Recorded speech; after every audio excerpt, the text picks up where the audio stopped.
Yan. Dito tayo ngayon sa Rod Hotel and Resorts.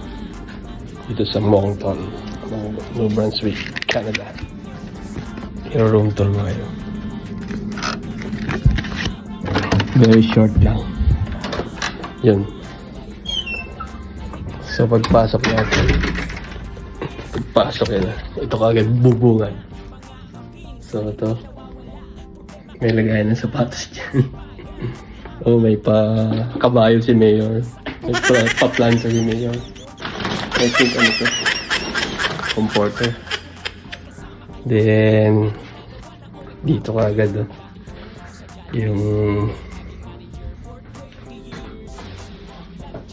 yan CR bathroom yun. Oh, di ba? Pailawin natin. Paano umilaw to? Yan. May sabon. Yan, may towel, may tissue. Then dito, may table pa. May TV, microwave, may mini ref, may pakape. Si Mayor. Yan. May aircon or heater. Yan, ito yung headboard. Tapos may pailaw yan. Yan, ito yung bed. Solo na ako today. Courtesy of Dominos.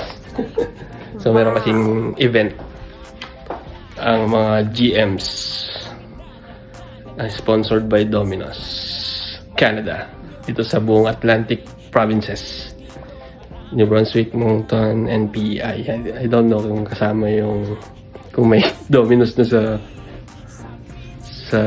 Newfoundland and Labrador. So yan, you know. Hi mga kapins, subscribe naman dyan. Yan. So, yan. Sumakay kami. Travel from Halifax like 3 p.m. Dumating kami dito 5:45. Yan. Courtesy of Roslyn and Alvi. And may ibang yan sa Halifax. So yun lang. Ito, komportable naman, oh.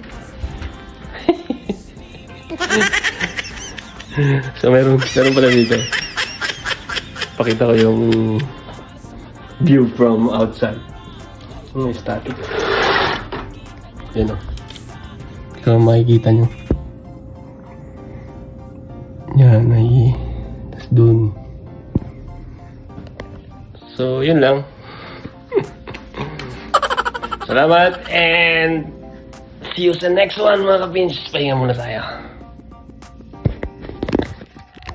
Yun pala mga kapins, yung rate ng hotel na to is $170.19. So roughly 6,807 pesos yung isang araw pag-stay. So yun lang. Don't forget hashtag FinsTV, Philippines Know, in Nova Scotia. Yun. And hashtag Finspiration. See you sa next one. Thank you. Araw-araw tayo dapat lumaban. Sa kanyang mga vlog makikita nyo buhay Canada. Malalaman nyo saan man siya magpunta ay kasama kayo. Mga ginagawa ng OFW.